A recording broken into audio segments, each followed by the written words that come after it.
Hello crafty friends, I'm Lien from Studio Kato and I'm so happy to be back with another video for Spellbinders.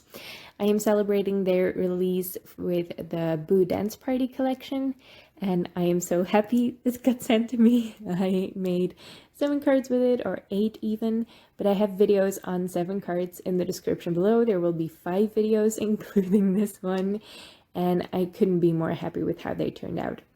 Now I am taping some press and seal over top of a card panel. This is an A2 size card panel. I'm putting the sticky side up of the press and seal, and the card panel is just under there, so I will have an idea of which area I need to fill. I want to fill this entire background with tiny dies from this collection. The first I'm going to be using is the candies from the Dancing Ghost die set. And the haunted house set has some tiny ghosts and some tiny bats. I am putting them all upside down on the press and seal, rubbing them in a little bit or pressing them in really firmly so they definitely stick. And I am going to be filling up this entire background with all of these tiny pieces. I cut a gazillion of them, and I used a lot more than I expected, to be honest. I thought maybe I will get a tiny shaker card out of this as well. But no, I used almost all of them, all of the bats. There are so many bats on this card, and I love them so much. Now, obviously, this takes a ton of time. I spent a ton of time on this card, but I just had a lot of fun with it. I watched a video, I probably watched YouTube or some podcasts or something. I'm always watching something while I am making cards, so the time really does fly by, even if it's something this fussy. Now, the thing with this is that you can get 2 cards out of this. Once this background is filled up, I am going to put this over top of a piece of cardstock. Just some printer paper will work. And I die cut it with a basic heart die. So I have a heart full of tiny die cuts that I can place over a card, which I will do in this video. And then I also have the background around the heart. Now it does get a little tricky to peel that press and seal off of the printer paper when you're done die cutting because of the pressure of the die cutting. But once that's done, it's all easy going from there. Except, of course, you have to put foam tape behind all of those tiny die cuts if you want dimension.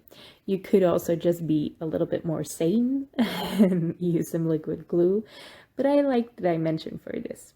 I'm using the Boo Dance Party sentiments to add a sentiment to my purple card. I am just placing the press and seal over there so I can make sure that this is centered in the heart. And I am going to heat emboss this on that purple cardstock. I am checking the grid on the door of my Misti to make sure it's nicely centered.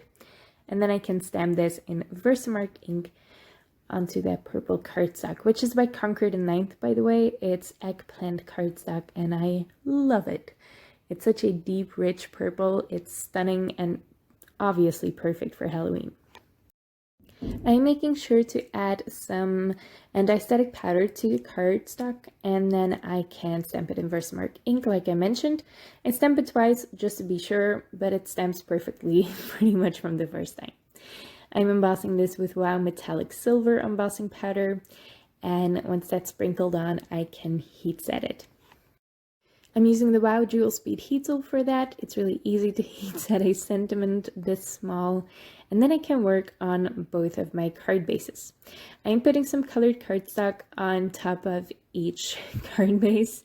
I'm using the purple cardstock that I added the sentiment to, and also some teal. Now to put all this background on top of the cardstock, I am actually putting some baking paper on half of, or over a half of the die cuts. So I pulled all the release paper from the foam tape, and then I can add the, or grab the press and seal and add everything to the purple.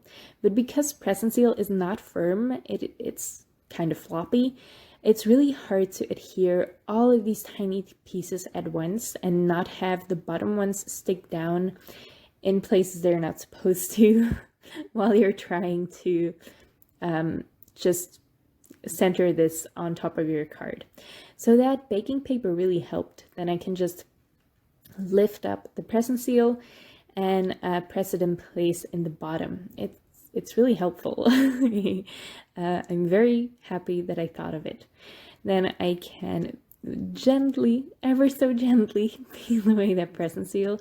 Because it has been through a die cutting machine, it's a little bit harder to do, and if you have fragile cardstock that you know doesn't deal well with purple tape or anything like that, any temporary adhesive, this might not work the best for it, because present seal does have some glue on it, so it can tear your paper. If it's fragile paper, it shouldn't be bad if you're being careful with it, but just be aware of it, that it's not a magical product that just picks everything up without adding glue to it.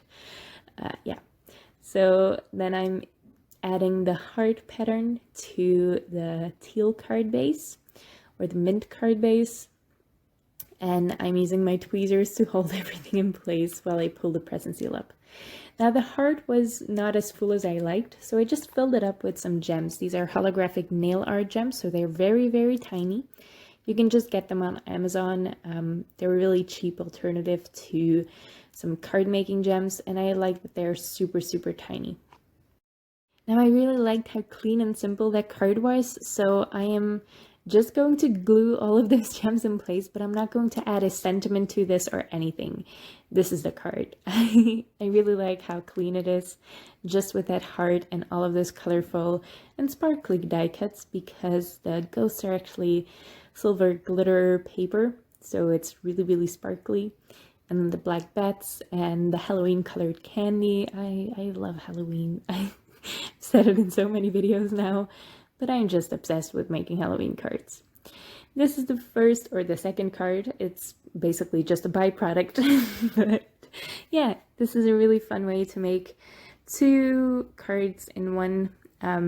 It does take a lot of time with these tiny die cuts, but you don't have to use die cuts this tiny. You can use flower dies for this and build up a pattern that way. It's just a really fun technique, but I really wanted to show you with these dies in particular, because it really stretches your supplies. These were just accessory dies, really, that came in the sets, and you can use those to make an entire card, which I always enjoy. I hope you like it too. I hope you like the card and the video. If you did, make sure to leave a thumbs up on this video. Don't forget to check out the Spellbinders collection and all of my videos on it. All of the links will be in the description below. I hope you check those out. Thank you so much for watching, and I hope to see you next time.